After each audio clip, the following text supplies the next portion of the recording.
ഒന്നാമത് എൻ്റെ മുഖം എന്ന് പറഞ്ഞാൽ കുറച്ചുകൂടി രൂക്ഷമാണ്. അതുകൊണ്ട് ഞാൻ നാച്ചുറലി ഞാൻ ഒരു ഭയങ്കര ഒരു വെപ്രാള കക്ഷിയാണെന്നൊക്കെ തോന്നും കാണുമ്പോൾ. പക്ഷേ എൻ്റെ മനസ്സ് അങ്ങനെയല്ല, ഞാൻ എല്ലാവരും ഇഷ്ടപ്പെടുന്നതാണ്. ആ ഒരു കാര്യം കൊണ്ടായിരിക്കാം തോന്നുന്നത്. പിന്നെ ഞാൻ ജയരാജ് അവിടുന്ന് വിളിക്കുന്നുണ്ട്. കാര്യം അതിൽ ജയരാജ്ക്ക് പോലും എന്നെ വിളിച്ച് സ്റ്റേജിലേക്ക് കയറ്റാൻ തോന്നിയില്ലല്ലോ എന്നൊരു മനസ്സിൻ്റെ വിഷമം എനിക്കുണ്ടായിരുന്നു. അതുകൊണ്ടായിരിക്കണം ചിലപ്പോൾ ആസിഫ് അലി വന്നു, അതുകൊണ്ടായിരിക്കണം കേട്ടോ, തീർച്ചയായിട്ടും. കാര്യം ആ സമയത്ത് എന്നെ അങ്ങോട്ട് ജയരാജ് പോലും വിളിച്ചില്ലല്ലോ. ജയരാജിക്ക് വിളിക്കുക, ഞങ്ങൾ ഒരുമിച്ചിരുന്ന് എത്രയോ ദിവസങ്ങളെടുത്ത് വർക്ക് ചെയ്തല്ലേ ഈ പടം. അപ്പോൾ ജയരാജ് എങ്ങനെ വിട്ടുപോയി എന്നെ? അപ്പോൾ ആസിഫ് അലി ഇങ്ങോട്ട് കൊണ്ടുവരുന്നു. അപ്പോൾ ആ ഒരു രണ്ടുപേരും വരട്ടെ എന്നുള്ള രീതിയിലാണ് നിൽക്കുന്നത്.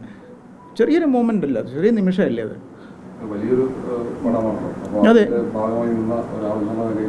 പിന്നെ രമേശ് നാരായണൻ പോലെ ഏറ്റവും പ്രശസ്തനായ ഒരു സംഗീതജ്ഞനെ അത് ബോധപൂർവ്വം എന്തെങ്കിലും തരത്തിൽ ഒരു മാറ്റി നിർത്താനുള്ള ശ്രമം നടന്നതായി ഫീൽ ചെയ്തിട്ടുണ്ടോ? എനിക്ക് അങ്ങനെയല്ല തോന്നിയത്. എന്തുകൊണ്ട് എന്നെ മാറ്റണം, അത്രയേ ഉള്ളൂ. അത് ബോധപൂർവ്വമായിരിക്കില്ല, അറിയാതെ പറ്റിപ്പോയതായിരിക്കാം. അറിയാതെ പറ്റിയായിരുന്നെന്ന് എനിക്ക് തോന്നുന്നു. കാര്യം എന്നെപ്പോലെ ഒരു സംഗീത സംവിധാനം അവിടുന്ന് മാറ്റി നിർത്തേണ്ട ആവശ്യമില്ല. അവിടുന്ന് മാറ്റി നിർത്തി കഴിഞ്ഞാൽ കാര്യമില്ല ആർക്കും. ഞാൻ ഓൾറെഡി എസ്റ്റാബ്ലിഷ്ഡ് ആണ്. പിന്നെ ഇതിന് പിന്നെ എന്നെ ഇങ്ങനെ ചെയ്യേണ്ട ആവശ്യമില്ലല്ലോ ആർക്കും.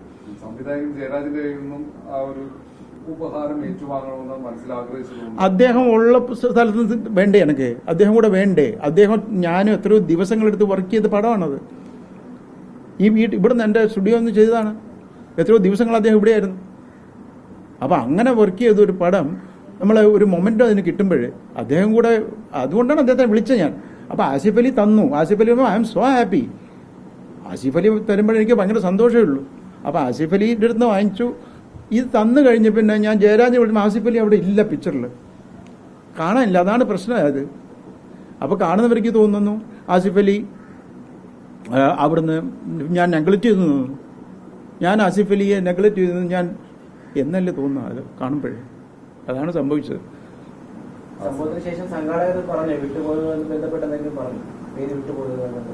ഒന്നും പറഞ്ഞിട്ടില്ല.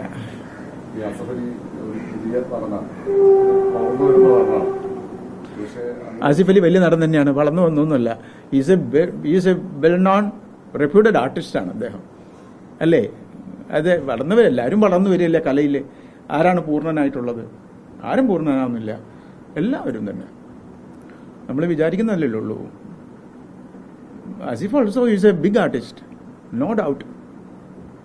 എല്ലാവരും തന്നെ. അദ്ദേഹം എത്ര നല്ല റോൾസ് ക്യാരക്ടർ ചെയ്തിട്ടുണ്ട്, അങ്ങനെയൊന്നും പറയാൻ പറ്റില്ല നമുക്ക്.